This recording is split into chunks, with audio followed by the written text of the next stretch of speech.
इस लड़के के दादा उसे हजारों मीटर ऊंचे रस्सी से लटका दिया। उसे लटकने के लिए उस पर केवल एक रस्सी है और नीचे एक खतरनाक चट्टान है।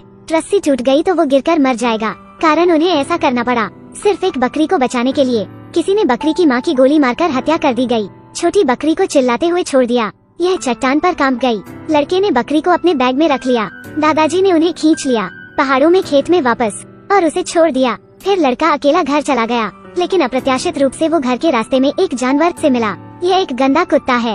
एक आदमी और एक कुत्ता एक दूसरे को ऐसे ही देख रहे थे और अब लोगों का एक समूह दादाजी की तलाश में आया। उनसे कहा कि वे उनके घावों को ठीक करें। वो जख्म जानवर ने दिया है, लेकिन अजीब बात यह थी कि जानवर ने लड़के को बिल्कुल भी नुकसान नहीं पहुंचाया।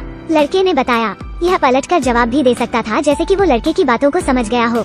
सभी ने कहा कि इसने बकरी को मार डाला, लेकिन किसी ने नहीं देखा। उसने महसूस किया कि कोई दूर से आ रहा है। वो तुरंत पहाड़ पर चढ़ गया और गायब हो गया। लड़का उनके पीछे पीछे गांव चला गया। उन्होंने देखा कि एक ट्रक दूर से आ रहा है। हर हफ्ते वे सामग्री लेने गांव आते हैं। पूरे गांव में सामूहिक नाकेबंदी कर देते हैं। वे एक गुफा में फंस जाने के समान था। उस दिन दादाजी ने हर जगह जंगली जानवरों को पकड़ने के लिए जाल बिछाया। उन पंजों से जानवर को पकड़ने की उम्मीद थी। लड़के ने भी जताई अपनी शंका, शायद उसने बकरी को नहीं मारा, लेकिन दादाजी इस पर विश्वास नहीं करते। तब लड़का जंगली जानवर को खोजने गया हर जगह। बस जब वो हार मानने वाला था, जानवर ने उसे मिला। उसने संपर्क करने की कोशिश की, लेकिन उसने उसे डरा दिया, इसलिए वो भाग गया। लड़के ने हार नहीं मानी। उसने फिर पाया। दूसरी मुलाकात में लड़के ने उसका विश्वास जीतने की कोशिश की। फिर पंजे के पास ले गया, वहाँ पत्थर फेंका। उसने इसे सूंघने के लिए पंजा भी दिया ताकि उसे यह गंध याद रहे। तब लड़का भेड़ को खोजने के लिए ले गया। उसने देखा कि उसने भेड़ों पर हमला नहीं किया। वो यह भी जानता था कि भेड़ों को कैसे चराना है। वो और भी निश्चित था कि उसने भेड़ों को नहीं मारा। उन्होंने देखा कि ट्रक सामग्री लेने आया था पहाड़ के नीचे। लड़के ने उनके द्वारा किए गए बुरे काम का विरोध किया। जानवर सीधे नीचे चला गया, जबकि सैनिक ध्यान नहीं दे रहे थे। इसने पसलियों को काट लिया। वे खुशी खुशी दौड़े और पहाड़ पर आ गए। फिर वे एक झील के पास आए। लड़के ने दूर से पहाड़ की ओर इशारा किया और कहा उसकी माँ पहाड़ पर थी। उसे उम्मीद थी कि माँ घर आएगी।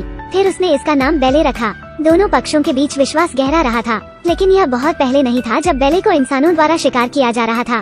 गंदे शरीर वाला कुत्ता नहाने के बाद खूबसूरत हो गया।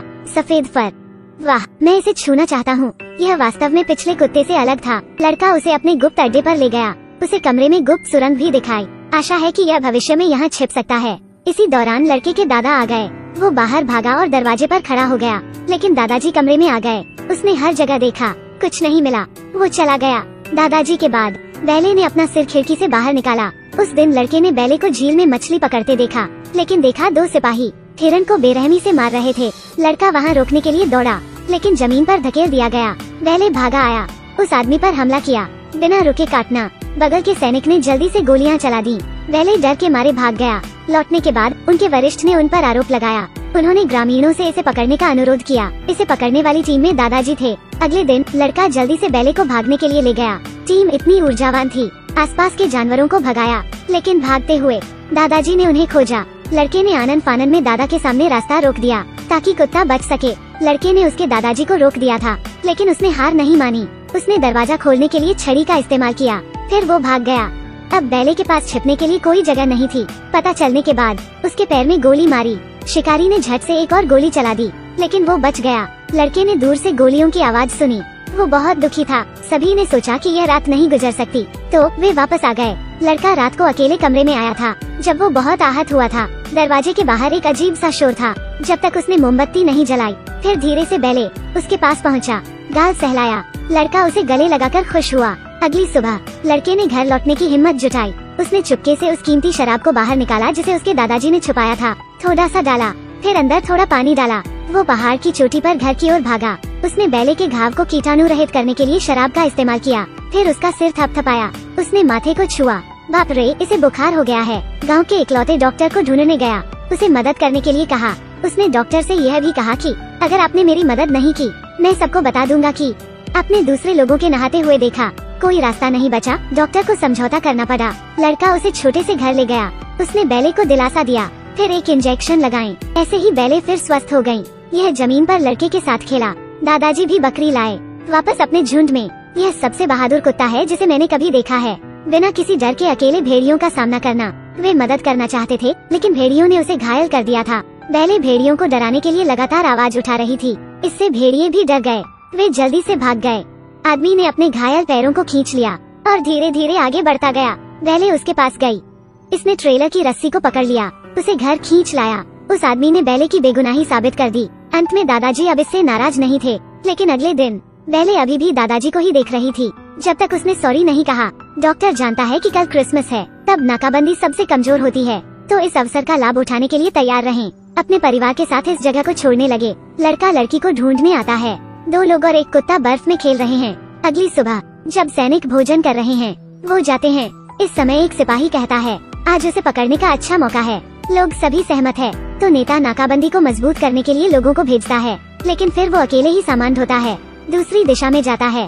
जब डॉक्टर जा रहा है, पीछे नेता दिखाई देता है। उन्हें वापस आने के लिए चिल्लाया। उन्हें लगा सिपाहियों ने उन्हें देखा लिया है, तो वे और जल्दी चलने लगे।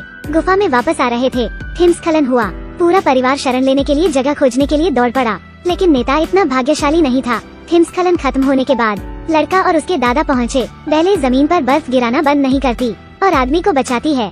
पहली बात वो कहता है, पहाड़ी गुफा में न जाएं, वहाँ मेरी सेनाएं हैं।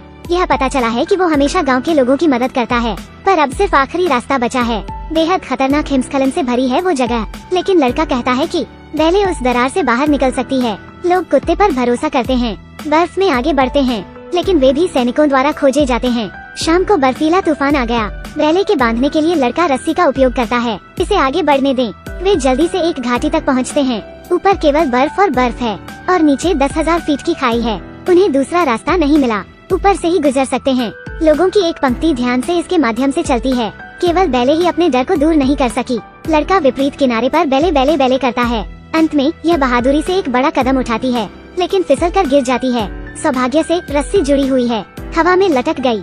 हर कोई इसे ऊपर खींचने के लिए एकजुट होता है। फिर वे रनवे को नष्ट कर देते हैं। पीछे कोई नहीं आ सकता। अब वे बर्फ में आगे बढ़ते हैं। अंत में वे बच जाते हैं। छोटी लड़की बेले का सिर थपथपा रही है। वो कहती है कि यह सबसे बहादुर कुत्ता है, तो वो लड़के को चुंबन करती है। प्यार से अलविदा। फिल्म के अंत में बेले लड़के के साथ चलती है घर के रास्ते के लिए। दरअसल चाहे वो इंसान हो या जानवर, सभी द्वेष या दया महसूस करते हैं। प्यार जानवरों को अच्छे कुत्तों में बदल देती है। प्यार आपको एक और विश्वसनीय दोस्त बनाने में मदद करता है। गुस्सा आप पर हमले करने पर मजबूर कर देगा। एक सज्जन दूसरों का विनम्रता से सामना करते हैं, ये अच्छी बात है।